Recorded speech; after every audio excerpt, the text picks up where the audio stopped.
வணக்கம் viewers, welcome back. So இது வந்து ஒரு முக்கியமான ஷோ. ஏன்னு பார்த்தீங்கன்னா எப்பயாவது நாங்கள் இந்த மாதிரியான டாபிக் டிஸ்கஸ் பண்ணுவோம். அப்கமிங் ஃபோன் அப்படின்னு நம்ம பேசியிருப்போம். ஆமாம், அதுவும் முக்கியம் தான். ஏன்னா இப்போ நம்ம ஒரு சில ஃபோன்ஸ் வாங்குறதுக்காக நம்ம பிளான்டாக இருப்போம். நம்ம கையில் இருக்கிற ஃபோன் நல்லாவே வேலை செய்யும். ஆமாம், ஆனால் அந்த அப்கமிங் ஃபோன் என்னென்னு தெரியாமல் இருக்கிறனால என்ன ஆகிடும்னா நம்ம வாங்கிடுவோம். அப்புறம் ஒரு மாதம் கழிச்சு அது வருமா, இது வருதுன்னு எனக்கு தெரியவே தெரியாது. OnePlus 13s best example. 13 users நிறைய பேர் இப்போ அதை போட்டுக்கிட்டு இருக்காங்க. எனக்கு ஆசல் பிளட்லாம் வேணாங்க, ஏமாத்திட்டாங்க பெரியப்பா. பெரிய பேட்டரி இதை விட அதுல கொடுத்துட்டாங்க. அதுல ஆனா ஏதோ ஒரு மாற்றம் இருக்கு ப்ரோ. 5900 ஆமா, பேட்டரி கட் டவுன் ஆக சான்ஸ் இருக்கு, பட் இன்னும் அபிஷியல் சர்டிபிகேஷன் வரல. அதனால 5800 எல்லாம் கிளைம் பண்றாங்க.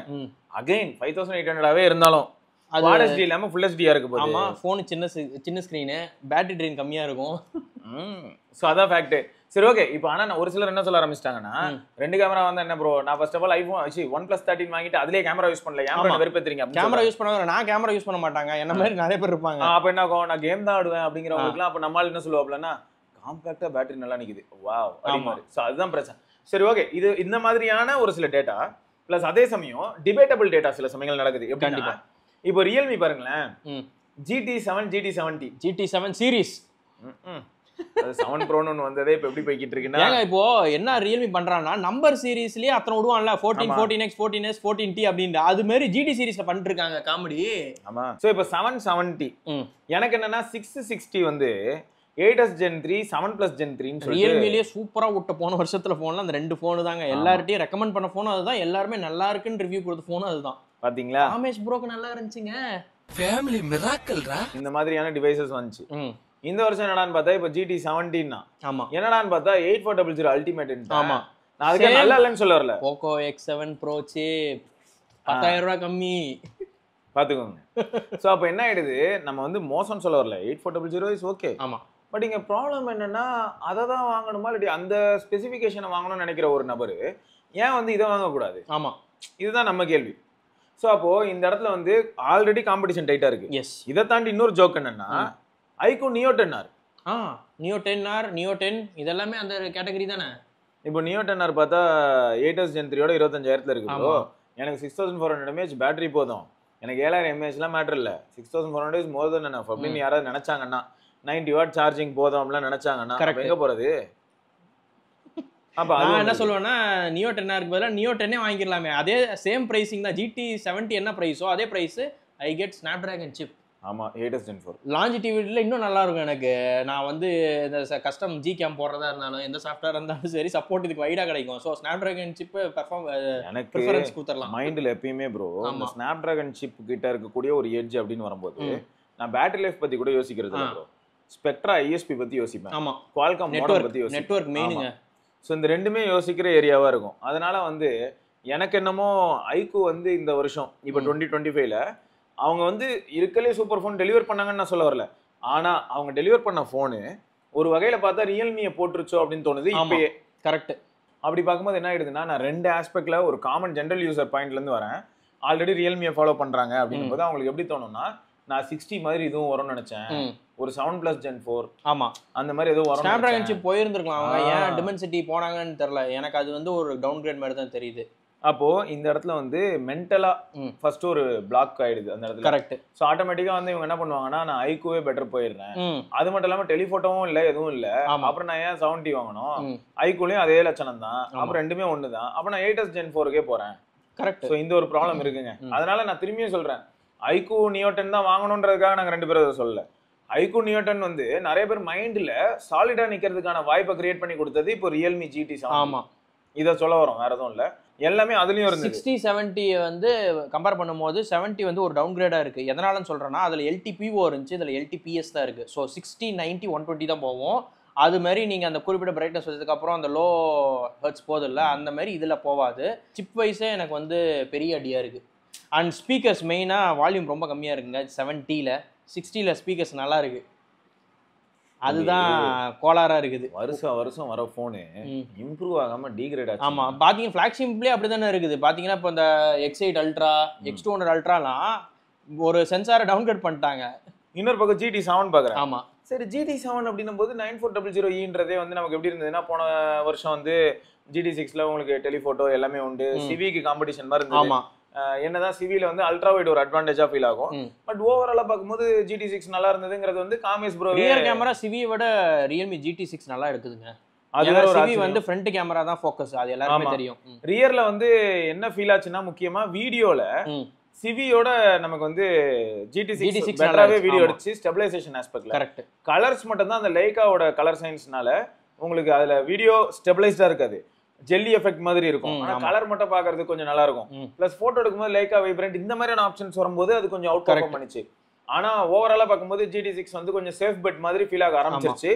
அண்ட் இன்னைக்கு இப்ப இருக்க நிலவரத்துல பார்க்கும்போது GT6ம் சரி சிவியும் சரி ரெண்டுமே 30,000க்கு அவைலபிளா இருக்கு. ஆமா. அப்படின்னும் போது அந்த டிவைஸும் இருக்கு. iQOO Neo 10 பத்தி பேசிட்டு இருக்கேன். ஆமா, ஏன்னா விவோவோட கலர் சயின்ஸ் தாங்க iQOOல யூஸ் பண்றாங்க. சோ போட்டோ அவுட்புட் நல்லா இருக்கு. அந்த மெயின் சென்சார் ரொம்ப நல்லா இருக்குது போட்டோ. இப்போ iQOO Neo 10 நீங்க எடுத்து பாத்தீங்கன்னா போட்டோஸ் அவ்வளவு நல்லா இருக்குது மெயின் சென்சார்ல. அது ஒண்ணு. ரெண்டாவது ட்விஸ்ட் என்னன்னா இதெல்லாம் பத்தி இந்த போன்ஸை பத்தி பேசும்போது ப்ரோ அந்த OnePlus 13R அப்படின்னு ஒரு சிலர் வராங்க.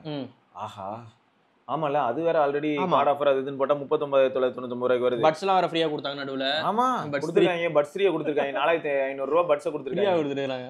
இன்னொரு ட்விஸ்ட் என்னன்னா நான் 13R பத்தி பாத்துட்டு இருக்கேன். இப்போ ஒரு சில டவுட்டா கேக்குறாங்க கமெண்ட் செக்ஷன்ல, நான் Neo 10 வாங்கட்டுமா இல்லனா வந்து இப்போ GT7 வேற வந்துருச்சு ப்ரோ கொஞ்சம் காசு போட்டா இது OnePlus 13R வேற அப்படின்னு சொல்லிட்டு அப்படி இழுக்கும்போது என்ன கேக்குறாங்க, அப்ப iQOO 12 அப்படின்றாங்க. டேய் iQOO 12 ஆமா அது வேற இருக்கு. அதுவுமே இருக்கு. அது ஃபிளாக்ஷிப் இல்ல, அது திடீர்னு ஆஃபர்ல அதுவும் என்ன ஆயிடுதுன்னா flat 2000 கூப்பன் அது போட்டு இப்போ 43,999க்கு சேல் ஆயிட்டு இருக்கு Amazonல. மேபி சேல் வந்துச்சுனா ஒரு 2000 ரூபாய் அந்த மாதிரி குறப்பான். அதுல இருந்து ஒரு கார்டு ஆஃபர் வரும் 39,999க்கு நீங்க வாங்கிக்கலாம் அந்த போன். அப்ப என்ன 12/6 iQOO 12 பெட்டர் கேமரா செட்டப். இதுல இருக்கக்கூடிய எல்லா போன்ஸோடய அது better camera setup, better same update தான் உங்களுக்கு இதுல வாங்குனீங்கனால வரும். 3+4 வருது. நம்ம ஆல்ரெடி ஒரு அப்டேட் வந்துருச்சு. இப்போ அதுவும் 3+4 கணக்குல தான் வரும். ஆமா. அப்ப என்ன பண்றது? iQOO 12 வாங்கிட்டு போயிரலாம். இப்போ இந்த இடத்துல இன்னொரு பிரச்சனை ப்ரோ. iQOO 12 வாங்கலாம்னு ஒரு மைண்ட் செட்டுக்கு வராங்கன்னு வைங்களேன். ஒரு சிலருக்கு எப்படி பிரச்சனை வருதுன்னா 2000 3000 அப்படி இன்க்ரீஸ் ஆயிட்டே போகும். என்னோட பட்ஜெட் வந்து 35 அப்படின்வாங்க. அடுத்த கொஞ்ச நேரத்துல பார்த்தா 38க்கு இன்னொரு பெட்டர் ஆப்ஷன் இருக்கு அப்படின்னு தெரிஞ்ச உடனே நான் ஏன் 38க்கு போக கூடாதுன்னு நினைப்பேன். கார்டு ஆஃபர் போட்டா 38 வருது. ஆமா வரது வந்து பாத்தீங்கன்னா 30,000க்கு ஒரு போன் பாப்பாங்க ப்ரோ. 2000 ரூபாய் போடுங்க வந்துரும். அடுத்த போன் 2000 போட்டீங்கன்னா உங்களுக்கு வந்து இன்னும் பெட்டர் ஆப்ஷன் வந்துரும். பெட்டர் SoC லேட்டஸ்ட் பண்ணுவோம். ஆமா. அப்போ 32ல வந்து லேண்ட் ஆவாங்க. அப்புறம் 32 போட்டீங்கன்னா ஃபிளாக்ஷிப் லெவல்ல வாங்கலாம். இப்போ அதுதான் ப்ரோ என்ன தோணுச்சுன்னா நம்ம iQOO 12 சொன்னோம். iQOO 12 அப்படி இப்படி ஆஃபர்ல 40,000க்கு கிடைக்கும். ஆமா. இப்போ ட்விஸ்ட் என்ன அப்படி இப்படி ஆஃபர் போட்டு கடைசியில OnePlus 12 எல்லாம் 45,000க்கு வருது. ஆமா கரெக்ட். OnePlus 12 ஆமா iQOO 12 விட OnePlus 12 நம்ம தாராளமா ரெக்கமெண்ட் பண்ணலாம். அப்போ என்ன ஆகுது இன்னும் பைத்தியம் பிடிச்சிருது எல்லாரும். ஏங்க நான் வந்தது என்ன வாங்க எங்க வந்து நிக்கிறேன் அப்படின்னு. இதுக்கு தான் ஆக்சுவலா இந்த வீடியோவே இப்படிதான் கன்ஃபியூஸ் ஆகும். கன்ஃபியூஸ் நிறைய ஆகுதுங்க. பிராண்ட்ஸுமே கன்ஃபியூஸ் பண்றாங்க. அதே மாதிரி ஓல்டா காஸ்ட்லியா இருந்த போன்ஸ் எல்லாமே இப்போ புதுசா லான்ச் ஆகிற போனுக்கு ஈக்குவலா இருக்கும் போது நம்ம ஓல்டு போனே பெட்டர் டீல் மாதிரி தோணும் நமக்கு. ஏன்னா iQOO 12 ஃபிளாக்ஷிப்புங்க. இப்போ அதே தான் ப்ரோ கேக்குறாங்க. Neo 10 வந்திருக்கு. இது வேற மாதிரி ஒரு கேள்வியா இருக்கு. ஆமா. Neo 10னா iQOO 13 அப்படிங்கறாங்க. ஏங்க இப்படி கேக்குறீங்க அப்படின்னு கேட்டா ரெண்டுலயுமே அந்த Q1 சூப்பர் கம்ப்யூட்டிங் சிப் இருக்கு. iQOO 13ஓட சிக்னேச்சரே அந்த Q1 சூப்பர் கம்ப்யூட்டிங் சிப் தான். அது இதுல வச்சுட்டான் அவன். அதனால தான் 144 FPS PUBGல நாங்க அழுத்துறோம் அப்படின்றான் அசால்ட்டா. அதே 144 FPS தான் iQOO 13 மார்க்கெட்டிங் பண்ணாங்க. அப்ப இப்போ நான் என்ன பண்றது ப்ரோ? நான் ஏன் ப்ரோ அது வாங்கணும் அப்படிங்கிற மாதிரியான கேள்விகளே எனக்கு பில்ட் குவாலிட்டி பரவாயில்ல, பிளாஸ்டிக் இருந்தாலும் பிரச்சனை இல்லை அப்படின்னு நான் எப்படியா இருந்தாலும் ஒரு அசிங்கமான கேஸ் போட்டு. ஆமா, ஏன்னா அது வந்து மெட்டல் iQOO 13, இது பிளாஸ்டிக் பரவாயில்ல, லைட் வெயிட்டா இருக்கு, பேட்டரியும் பெருசு இல்ல. ஐயோ அது பெரிய அது 13ஓட இது பெருசு பேட்டரி.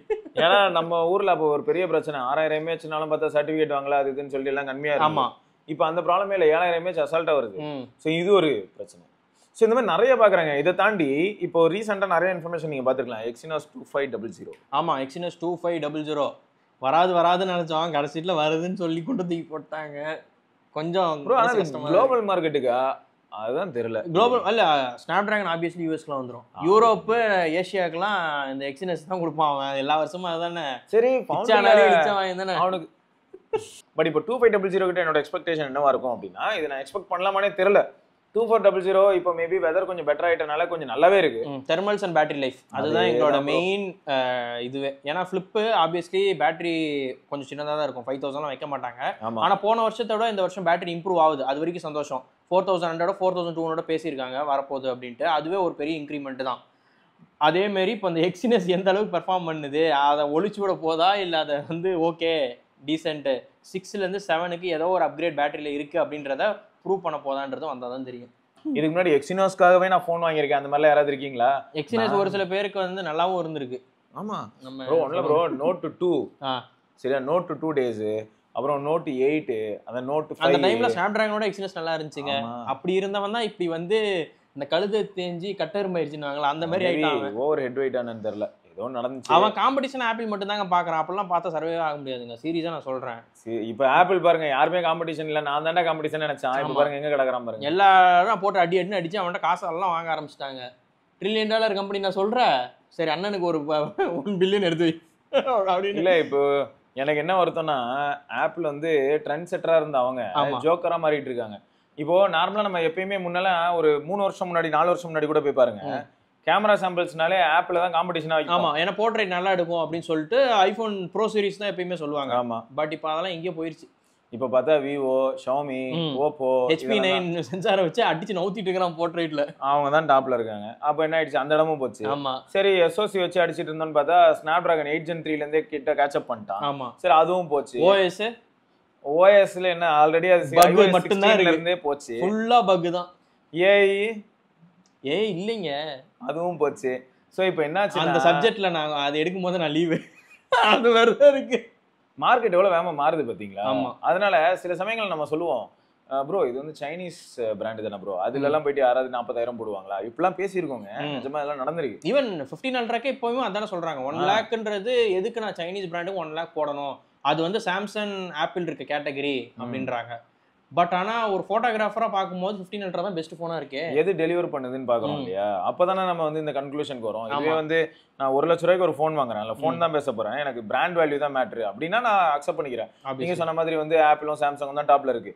ஆனா எனக்கு நான் போட்ட காசுக்கு ஏத்த மாதிரியான ஒரு ரெஸ்பான்ஸ் இருக்கணும். ஆமா நான் எதிர்பார்த்தது கேமரா. அது ஆமா என்னோட யூசேஜ் கேமரா அப்படின்னா அவங்க சாம்சங் ஆப்பிள்லாம் வாங்கினா இந்த அளவுக்கு ஒரு டீப்பா இறங்கி கேமரால எடுக்க முடியாது, போட்டோஸ் வீடியோஸ்லாம் எடுக்க முடியாது. இது ஒரு சோகம்.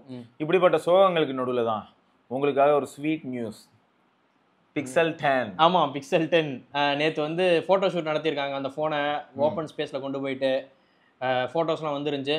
பார்க்க சிமிலரா தாங்க இருக்கு. 9 Pro 9 Pro XL எப்படி இருந்துச்சோ அதே மாதிரி தான் இருக்கு. பட் பெரிஸ்கோப் கேமரா எதுலன்னா வெறும் நம்பர் சீரிஸ்ல. ஆமா அதனால இப்போ வந்து Pixel 10ல உங்களுக்கு வந்து 3 கேமரா பிரீமியமான ஃபீல் பிளஸ் பெரிஸ்கோப். ஆமா எப்பவுமே 2 கேமரா தானே இருக்கும் அந்த நம்பர் சீரிஸ்ல. இப்போ வந்து 3 கேமரா கொடுக்குறாங்க.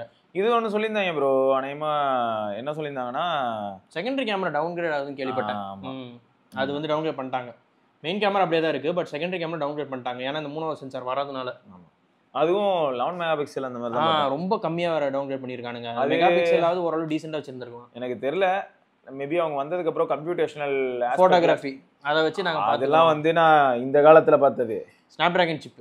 அது இப்போ இந்த டைம்ல Pixel 3ல நான் பார்த்தேன். ஆமா ஏன்னா Pixel 3ல இருக்கிற அந்த 12.2 மெகாபிக்சல் எவ்வளவு குட்டி. கிளவுட்ஸ் எவ்வளவு அழகா எடுக்குதுங்க. இது ஏஏ இல்லாம இதுல நம்ம எடுத்தோம்னா ஒரு மாதிரி மியூட்டடாவே இருக்கு. இப்போ வர பிக்சல் போன்ஸ்ல எடுத்தோம்னா ஈவன் பிக்சல் யூசர்ஸ் 4ல இருந்து இப்போ 9 8ல வரவங்களே அவங்களே டிஃபரன்ஸ் கதறாங்க. எனக்கு சாட்டிஸ்ஃபேக்ஷனே இல்ல, அதுவே நல்லா எடுத்துச்சு அப்படின்றாங்க. இப்போ ஆக்சுவலா 16ல ஒரு புது ஃபீச்சர் பார்த்தேன் ப்ரோ. கேமரா ஆப் ஓபன் பண்ணிட்டு உள்ள போனா ஓகே கலர் வைப்ரன்ஸ்னு ஒரு ஆப்ஷன்லாம் இருக்கு. அதாவது என்ன ஆகுதுன்னா உள்ள ஒரு டாகிள் இருக்கு. அதை எனேபிள் பண்ணிட்டா எடுக்கிற போட்டோஸ் இன்னும் வைப்ரண்டா இருக்குமா. எப்படி நேச்சுரல் வைப்ரண்ட் லைக்கா வைப்ரண்ட் அந்த மாதிரி இவனு கொடுக்க ஆரம்பிச்சு உள்ள இருக்கு. இன்னொன்னு பார்த்தா அதான் சிரிப்பா இருந்தது, under water photography colour correction. டேய் அண்டர் வாட்டர் போட்டோகிராஃபியா இதெல்லாம் நீ எப்ப பண்ண ஆரம்பிச்ச? உன் போனை நம்ம அந்த ஆஸ்பெக்ட்ல ப்ரோமோட்டே பண்ணது இல்லையா? சைனீஸ் வந்து பண்றதுனால இவனுங்களும் இப்ப சாஃப்ட்வேர்ல கொண்டு வராங்க. அது எல்லாமே ஆமா ப்ரோ, எல்லாமே கேமரா ஆப்ல செட்டிங்ஸ்குள்ள இருக்கு. சோ அதாங்க மொத்தம் பிக்சலோட 10th ஜெனரேஷன் அது மேல எனக்கு ஒரு ஹோப் இருக்கு. ஆமா அதனால வெயிட் பண்றேன் ஆர்வ கோளாரா. பிரைஸ் மட்டும் இஷ்டத்துக்கு ஏத்தாம இருந்தா சந்தோஷம். இப்போ இன்னொன்னு என்ன, கொஞ்ச நாள்ல வந்துரும் ப்ரோ. எப்படி லீக்ஸ் ஃபுல்லா வந்துரும், டெஸ்டிங்கே வந்துரும், அன்பாக்சிங் எல்லாம் வந்துரும். சோ பிக்சலே அவங்களே ரிலீஸ் பண்ணிடுவாங்க. சோ எல்லாமே தெரிஞ்சிரும் கமிங் வீக்ஸ்ல. இது ஒரு கன்றாவி இது வருஷம் ரிலீஸ் ஆகணும் கூட அவசியம் இல்லைங்க, எல்லாம் தெரிஞ்சிருங்க முன்னாடியே. ரைட்டுங்க. ஸோ உங்களுக்கு பிக்சல்ல என்ன சேஞ்ச் இப்போ கண்டிப்பா தேவை அப்படின்னு நினைக்கிறீங்கிறத மறக்காம கீழே கமெண்ட்ல சொல்லுங்க. ரைட்டு. ஸோ இதை தொடர்ந்து நம்ம இன்னொரு பதிவில் சந்திப்போம். அது வரைக்கும் சிவபரணி, கௌதம், பார்க்கலாங்க. பாய்.